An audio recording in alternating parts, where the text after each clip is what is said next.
현재의 시점에서 전 세계 축구 팬들은 매주 메시의 활약을 기다리며 그가 어디에서 뛰고 있는지에 대한 관심은 덜할 것입니다. 왜냐하면 이 시기에 메시는 축구를 즐기며 경기마다, 순간마다 미소를 짓고 있기 때문입니다. 물론 팬들은 그 미소를 다시 볼 수 있기를 기대하고 2026년 월드컵 예선에서 아르헨티나 대표팀의 다음 경기에서도 그것을 기대하고 있을 것입니다. 메시와 그의 동료들의 매력은 그들이 걸어다니는 어디에서든 부정할 수 없는 것입니다. 현 월드컵 우승 국가의 위치는 어떤 국가의 대표팀이라도 약간 두려워하게 만들 수 있습니다. 물론 볼리비아 대표팀도 아르헨티나 선수들의 능력을 제한하기 위해 모든 방법을 찾고 있을 것입니다. 볼리비아의 팬들도 그들의 팀이 아르헨티나를 상대로 경기를 준비하는 동안 많은 노력이 필요할 것을 알고 있습니다. 그들의 팀을 지원하기 위해 볼리비아의 팬들은 아르헨티나 선수들의 집중력을 흐리게 하는 모든 방법을 찾고 있습니다. 그 중에는 아르헨티나 대표팀이 머무르고 있는 호텔 앞에서 새벽 3시에 불꽃놀이를 하는 것도 포함됩니다. 그러나 아르헨티나 선수들 스스로도 볼리비아로의 원정은 많은 함정이 있을 것을 잘 알고 있습니다. 그리고 여기로 올 때마다 겪게 되는 가장 큰 어려움 중 하나는 호흡에 관한 문제입니다. 해수면에서 3,601m 높이에 위치한 에르난도 시레스 스타디움은 세계에서 가장 위험한 경기장 중 하나로 평가받고 있습니다.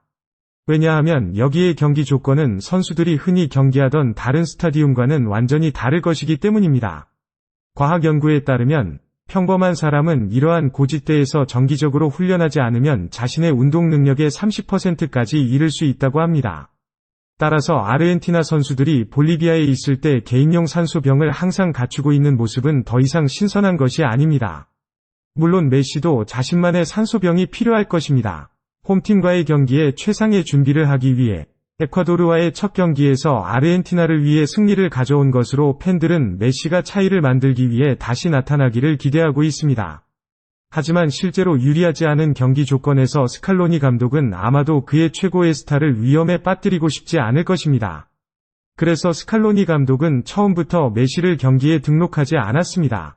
줄리안 알바레즈도 이전 경기에서 그다지 좋지 않았던 라우타로 마르티네즈 대신 경기 기회를 얻었습니다. 볼리비아 홈팀과의 대결에 들어선 아르헨티나 선수들은 탁월한 팀 구성 덕분에 더 높은 평가를 받고 있습니다. 따라서 더폴, 맥 알리스터, 그리고 엔조 페르난데스가 결합된 중앙구역은 메시가 없는 날 아르헨티나 팀의 전개 방식에서 매우 중요한 역할을 합니다. 처음 몇 분 동안 현 세계 챔피언은 홈팀에 대한 압박을 생성하기 위해 노력했습니다. 중원을 잘 통제하면서 상대방에게 너무 많은 공을 갖게 하지 않는 능력을 통해 그럼에도 불구하고 아르헨티나 선수들은 호흡 능력의 불리함이 중요한 요소가 될 것임을 잘 알고 있습니다. 이것은 팀 전체가 에너지를 합리적으로 분배해야 하고 경기 초기부터 과격하게 공격하지 않아야 함을 의미합니다. 따라서 아르헨티나는 볼리비아의 수비를 퍼뜨리기 위해 양옆 라인으로 볼을 분배하는 상황을 적극적으로 활용했고 홈팀의 뒤편 빈틈을 찾아 기회를 찾았습니다. 이것은 스칼로니 감독이 메시가 없는 날 공격 선수들의 효율성을 테스트할 수 있는 좋은 기회로 볼 수 있습니다. 이때 아르헨티나의 주요 공격 루트는 오른쪽 플랭크를 따라 진행되었으며 이번 경기에서 팀 리더로서 책임을 지고 있는 디 마리아였습니다. 정점이 아니더라도 그의 경험과 다양한 플레이 스타일은 이번 경기에서 아르헨티나의 플레이를 많이 돕는 요소가 될 것입니다. 디 마리아의 교차와 횡전이 볼리비아의 수비에 대해 많은 위협을 초래하고 있습니다. 줄리안 알바레즈의 지능적인 이동은 공격 라인의 전방에서 많은 공간을 창출해 주변 선수들이 내려가서 상대방의 골대에 접근할 수 있도록 했습니다. 필드 중앙에서 데폴이 강력함이 맥 알리스터의 인상적인 능력과 결합되어 엔조 페르난데스가 고공으로 갈 수 있는 중요한 전제 조건을 제공하고 그에게 골포스트에 더 가까워지기 위해 공백을 찾을 기회를 제공합니다. 이것은 메시가 빠진 상황에서 아르헨티나가 공격 전술을 전개하는 방법에서 하이라이트로 볼 수 있습니다. 그러나 첫 번째 절반의 대부분의 시간이 흐른 후에 아르헨티나가 그들의 게임 통제 능력을 보여줄 기회를 가지게 됩니다. 상대팀의 두 중앙 수비수 사이의 틈을 보고 페널티 에어리어로 침입하는 상황 덕분에 엔조 페르난데스가 정확한 킥으로 아르헨티나에게 첫 번째 골을 가져다 주었습니다. 엔조 페르난데스에게 어시스트를 제공한 사람은 팀 캡틴 디 마리아였습니다. 수평으로 긴장감 있는 상황에서 아름답고 정확한 패스로 공은 엔조 페르난데스의 움직임에 딱 맞게 위치해 있었습니다. 이것은 엔조 페르난데스의 인상적인 개인 플레이에서 공정한 보상이었습니다. 그의 기술적 기반으로 인해 그는 상대편 투3 선수의 마킹에서 벗어나는 상황에서 너무 많은 어려움을 겪지 않았습니다. 엔조 페르난데스의 패스 덕분에 아르헨티나의 전환이 훨씬 더 위험해졌습니다. 이 미드필더는 첫 번째 반의 성공적인 롱패스 비율이 100%였습니다.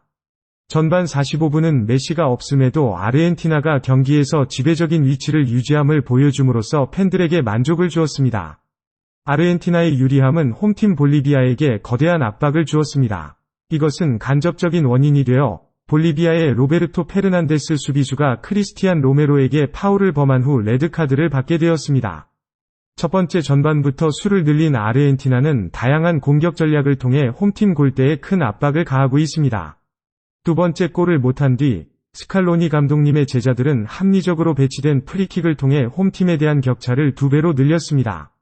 또다시 디마리아의 마법 같은 왼발을 통해 그는 타글리아피코 위치로 정확한 패스를 보냈고 이 수비수는 위험한 헤딩 기회를 얻어 아르헨티나에게 골을 선사 점수를 2에서 0으로 끌어올렸습니다. 전반에 2개의 골을 얻고 나머지 경기 시간 동안 상대보다 한 명 더 있어서 아르헨티나의 완전한 승리를 보장하는 요소로 볼 수 있습니다.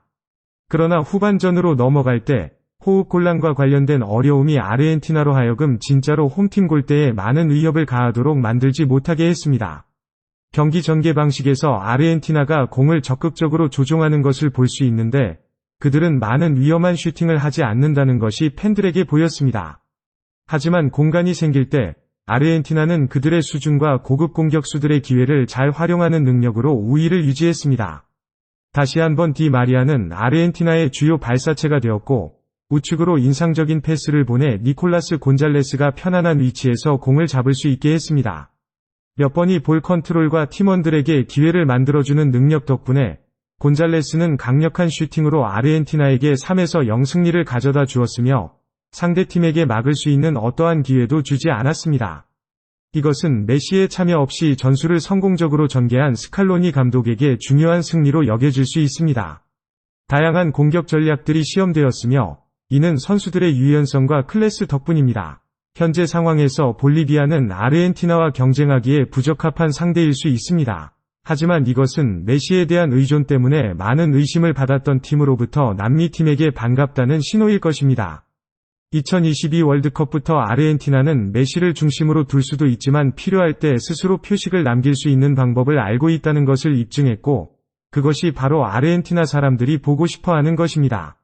그들은 2026년 월드컵에서 메시 없는 미래를 위해 이미 준비가 되어 있을 것입니다. 오늘의 영상은 여기에서 마치도록 하겠습니다. 의견을 남겨주시면 저희가 콘텐츠를 더 개선할 수 있습니다. 좋아요와 구독 버튼을 눌러주세요. 그리고 벨 아이콘을 클릭해서 채널의 최신 컨텐츠를 놓치지 않도록 하세요.